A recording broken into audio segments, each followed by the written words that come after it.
Shirley started her career at age 19 when she was chosen as Carol Haney's understudy for the Pajama Game. When Haney fractured her ankle, Shirley stepped in and became an overnight sensation. She caught the eye of Hollywood producer Hal Wallace, who immediately signed her to a movie contract. And from that moment on, the young woman from Richmond, Virginia's career was off and running. What followed was 39 motion pictures, numerous television specials, and of course live performances in nightclubs and the theater. In addition, Shirley is a world-renowned author. Her accounts of her professional and personal journeys have all been international bestsellers. Her latest book, My Lucky Stars, is a fascinating memoir of Shirley's survival in Hollywood. E's Michelle Granado spoke with Shirley Maclaine, and she shared with us some of her memories of Tinseltown and why she had to write this book. What made you want to write this book, and why did you want to write it now?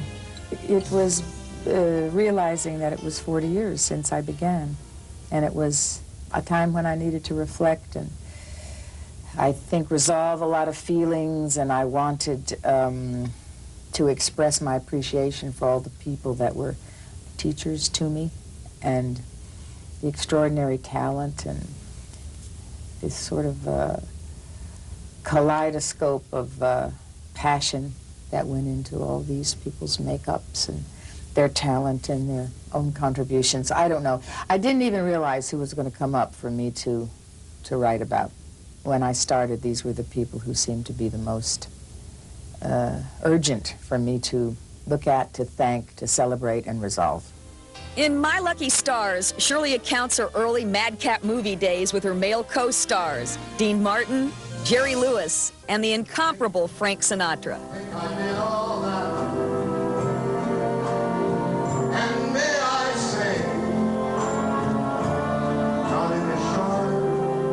I have said somebody ought to really write about what you're really like and who you really are and all that goes into what makes up the mix that makes you such an artist. I mean, many times with Frank after the shows, when we were on tour together and we would sit around afterward, I would often say to his manager, this ought to be chronicled. I mean, somebody, because this is a great artist who's part of American history, someone from the inside, because he won't talk to journalists. So who would do it? Who would say this is the remarkable mix of an artist and a complicated, passionate man? But that's what really was necessary. I mean, to hear these stories and what was his life and how he was with music and what he heard in his head and what informed his dramatic acting and his musical genius and his phrasing. You know, only somebody who was there that he would feel comfortable with at 2 o'clock in the morning having an incredible bottle of wine, which he's a connoisseur of, would be privy to it. How has he responded to your book? Oh, he thinks that a code of silence, I think, should be observed. But I really feel that codes of silence in this country are passé now. And what's wrong is that we don't know enough about everybody, including our government. So I suppose that influenced me. I would never violate personal privacy in relation to things that don't really inform the artist. But all these things that were part of what he is as an artist were what I was interested in. Shirley Maclaine was the only woman in Sinatra's famed Hollywood Clan. What was Las Vegas like during the days of the Klan? Can you describe to me the parties? The Rat Pack was before me. The Rat Pack was Bogey and company. The Klan was after some came running, and that word was coined by David, I've forgotten his last name, with Life magazine. He came down to the location in Madison, Indiana, and saw us all hanging out together and called us the Klan. Well, it was extraordinary because, you know, they had a house, and the house was ringed all day long by fans, mostly women. I had never seen anything like that. At one point, we were waiting for Vincent Minnelli to call us to the set. A woman broke through the police protection and knocked on the door and just sped into the house where Frank and I were playing gin. rummy, and she jumped on him and started to kiss him and tear his clothes, and he just didn't know what to do. I didn't know what to do. I had never seen anything like that. On one level, I thought, well, I wonder if he's flattered. I remember my observational talent took over, and rather than being part of it, I was observing this, and I'll never forget all the details of how she undid his tie and how he did not feel comfortable with that, and he just sort of laid back like a stick figure. He didn't push her away or anything. He didn't violently react. It was a moment beyond his comprehension, and he felt soiled by the attack of this woman's ardor and passion. And I remember when we talked her out of all of this and said, please, we're getting ready to do a scene, and more or less ushered her out of the house. Some security came. Then his reaction was to go take a shower. I don't know, to him I wasn't a girl. I was a mascot, I was a pet. I was, but he trusted me because I always told him the truth. That's basically it. Even from my naive 22-year-old mind, but I was always learning from watching him tell the truth. So I just kept on doing it. These were my role models when I was so young. These were the people who were my teachers for value systems.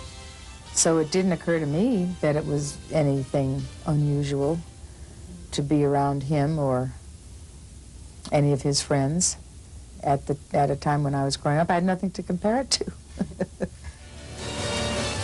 As a follow-up to Frank Sinatra's 1988 The Ultimate Event Tour with Sammy Davis Jr., Dean Martin, and Liza Minnelli, Frank asked Shirley to get in on the act and join him in his 1992 tour across the USA. My goodness, it was kind of the ultimate event, which is, I suppose, what they called it after Dean left and Liza went in. But Frank, I think, wanted to recreate the old days, touring together, and Frank and Dean had done this on several occasions. And although Dean doesn't like to travel and doesn't like to fly, he still did it and felt that it would work. But by that time, they were in their a little past middle 70s.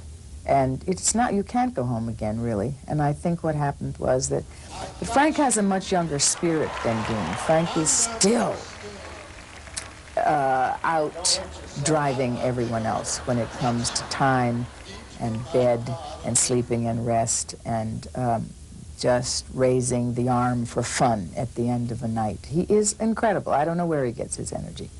And I have a lot of energy, but he really outdid me. I would always have to beg off and go to bed so I could get up the next morning, and he was fine. He would get off an airplane from a 23-hour trip, let's say to Australia, and go right on the stage and sing. Besides Sinatra, two other great influences in Shirley's career were the acclaimed comedy team of Dean Martin and Jerry Lewis. And to this day, she credits the duo with teaching her about playing comedy and the art of give and take. First of all, Warren and I used to go to see Dean and Jerry every picture they made, and that was the first time I'd ever heard Hal B. Wallace's name. So Wallace was the producer of the Martin and Lewis pictures. When I suddenly found myself at the age of 19 or 20 working with Dean and Jerry, I think the thing that impressed me the most was they had such freedom in expressing their behavior. But they were, see, I'm from a white bread background in Virginia, and here were these ethnic performers who had no sense of self-censorship, and they performed and acted in real life like they really felt, and it was astonishing to me to see people be so free. That was a huge lesson for me. Dean in his Italian way and Jerry in his Jewish way, and the combination of these ethnics made me think that my Protestant, white, Anglo-American, Saxon background was as dull as dishwater. You know, it was so wonderful to be with them. When you do comedy, you can't pull a punch emotionally or with the way you deliver the final swipe on the punchline. But you have to be emotionally very secure to do it in order to make it work. Dean Martin and Jerry Lewis were so good together, and such a success. Why do you think that they split up? Jerry was clearly the motivating genius behind it all, but the genius of Dean was that he set Jerry up. But Dean was also much, much funnier in many ways than most people realize, and in some ways he had a humor entirely different than Jerry. In fact, Dean was one of the most witty men I've ever met. The way, the perspective with which he sees the world is, it's so iconoclastic you can't even describe it. But I think it was time, whatever that means, and basically, I think Dean felt underutilized and underacknowledged. But Jerry had this need to, and this genius, to control everything and to write the scripts and do the production and, in many cases, direct the director. And his sense of a need to orchestrate all of it was his character. That's who he was. He was such a brilliant mind at it. And I think Dean also had been taught in his life to withhold his feelings. So my watching these two, I mean, what I write about, not so much as what happened to them, but how it affected me. And when they broke up, it was like watching a divorce between two people that really mattered to you. It's not where you start, it's where you finish. Coming up next, we'll get an inside look at the making of Shirley Maclaine's Academy Award-winning performance in Terms of Endearment. It's a night I'll never, ever forget. Yeah? Yeah, as far as I'm concerned, if Top.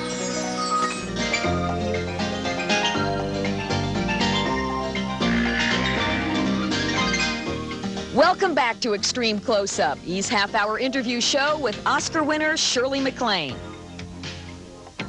Having already received 4 Academy Award nominations for Best Actress for the film Some Came Running, The Apartment, Irma la Douce, and Turning Point, Shirley Maclaine never dreamed that her first Oscar would come from her performance as Aurora Greenway in the 1983 smash Terms of Endearment.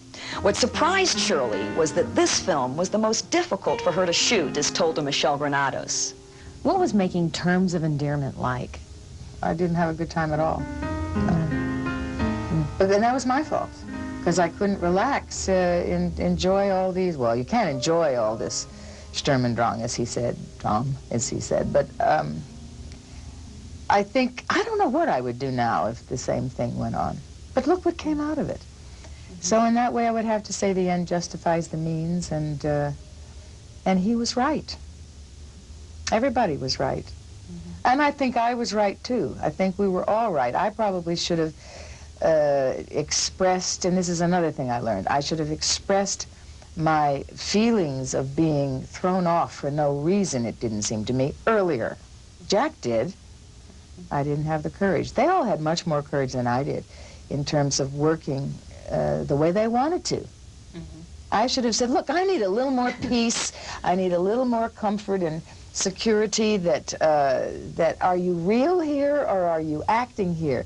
Is this an improvisation here or is this scripted here, or are you doing this because this is the way you want me to react, or is this how you're going to play? I should have asked all those questions. And how did Jack Nicholson respond to all of that? He and I worked differently. As Jim said when it was all over, Deborah and he needed Sturm-und-Drang in order to get things going, and Jack and I didn't. It was just a different way of working.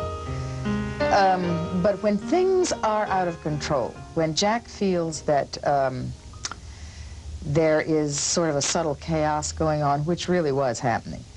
I mean, the stories are legend about the making of Terms. It's sort of war stories in Hollywood, you know. Jack can then be extremely serious, and then you don't fool around with his professional violence. I mean, he smacked his hand on that table and said, enough of this. What's happening? What's happening? I've got a 2-page monologue. What's going on here? And that, I mean, he's serious stuff when it comes to this won't do. I didn't have the guts. Writer, producer, director Jim Brooks' film, Terms of Endearment, picked up 5 Oscars. It's no secret that Maclaine had great difficulty with her director and co-star, fellow Oscar nominee Deborah Winger. Jim, at one point, wouldn't let me see the dailies, which is very important to me. because it's like painting a picture. You have to see how you're doing with the character. At least I do. A lot of actors don't like to see the dailies, but I do, because I'm a partial control freak myself. I need to know what's happening. And a lot of directors correctly don't want the actors to see, because they'll be looking at the wrong things, like, is my hair right, or there wasn't enough light, or that prop was wrong, or whatever, instead of what the director wants in terms of the acting. But again, I think he was trying to throw me off. So I would make myself pitiful and sit outside of the projection room with everything but a Russian babushka on, somebody who had been, you know, extricated from Russia during the revolution. But everyone else was watching the dailies, and I would sit there and make sure everybody saw me as a pitiful figure. And then the Paramount brass came down because there was so much going on. I mean, really, they had to come take a look at this. It was amateur night in Dixie to a large extent, but then out of necessity comes invention, I suppose. I mean, look at what happened. He called me back and said, that's my sense of humor, and I said, well, I don't understand that sense of humor. I was the straight person. I was the one who didn't get it and was very traumatized, and I noticed when I was writing the book, I still was. I hadn't figured out how these people work. It was a fantastic lesson for me to just relax and not be so black and white about human behavior. And so he said, you know, this is my sense of humor. I know sometimes I don't have it in control. Please come back. Well, of course, I would come back. I mean, I'm a dancer. I'm a gypsy. I'll always cooperate with the overall thing. But I just had to make my statement. And I've never walked off anything in my life. I mean, I probably wouldn't walk off of the sinking of the Titanic because I had agreed to be there. That's what you do when you're a dancer. It was a big deal for me to walk off. I had to do it. In your book, you write about Deborah Winger having lots of antics on set, during rehearsals, behind the scenes. What were some of the things that she did? She was annoyingly fun and humorously annoying, and then sometimes annoyingly annoying, and then other times brilliant, and other times right on honest, and other times I don't know what she's doing that for, you know. It was a real lesson for me, because I felt like a matron from Pasadena most of the time. I didn't know what the hell was going on. You know, I think it was one of my second comebacks. I didn't know if this is the way people behaved. Is this a new way of acting? Is this, oh boy. Never, never will I marry. When we return on Extreme Close-Up, we'll look at the men that got away from Shirley. He was a better actor than any actor I'd worked with in Hollywood, which is why I included him in this whole book. 7 years. They divorced in 1987, and Shirley claims that they don't keep in touch. However, that marriage produced her best friend, her daughter Sachi. Well, I think you learn from your children more than anybody else. And she has been a real mirror for me. And the things that she's gone through helped. Of course, it showed me what I hadn't done in relation to being more attentive as a mother. And what about your ex-husband? He was an impresario of Oriental talent and brought a lot of people over here to do shows. Was a kind of internationalist, and ended up having invented a whole life for himself that was not true. And I went the way of many women whose husbands they allowed to handle the financial matters, and I was embezzled, and he took a lot of money and put it in his girlfriend's name. That was a very difficult time for me. He was a better actor than any actor I'd worked with in Hollywood, which is why I included him in this whole book. I realized that I had allowed it. I had chosen to be blind to what he was doing, and there were indications along the way. Have you ever had a crush on any of the men that you worked with? Tremendous crush on Dean. Not consummated at all. I mean, I was a pet, even though when I grew up to be a girl and went to his house to tell him about it one day, he was surrounded by all these children and Jeannie, whom I adored. I don't know what I thought I was doing. I'd go up there and just tell him the truth, and I don't know what I expected. I was so naive and dumb. But he was so graceful about it, so really sweet and graceful. I'll always thank him for that. I had a tremendous crush and a really interesting relationship with Mitchum and with Danny Kaye and Yves Montand. Coming up next, we'll take one final bow with Shirley Maclaine and give you a sneak peek of her Las Vegas act and find out what the future holds for Shirley. Well, I'd like to go to the moon. Which showcases the limitless talents of this diversified entertainer. In it, she takes the audience on a journey of the trials and tribulations of love, relationships, and her career. Then there was Irma La Douce. Now, Irma was already a big hit musical. I mean, it was a big smash in Paris first, and then London, and then all over the continent, and then it came to New York, and it was a huge smash. And Billy Wilder, who wrote The Apartment for Jack and me, called us, asked us if we would like to do Irma on the screen. Well, we fully expected to do a musical. We got to work, he had cut out all the music. What's left for you to do? Oh, God. Well, I'd like to go to the moon. Well, I'd like to direct. I'm thinking of that. I'm really seriously thinking of that. But not a regular picture. But I don't want to talk about it now. I'll do that later. I hope you enjoyed this inside look at the world of Shirley Maclaine. I'm Shelley Taylor Morgan for Extreme Close-Up. We leave you with one last look at Shirley.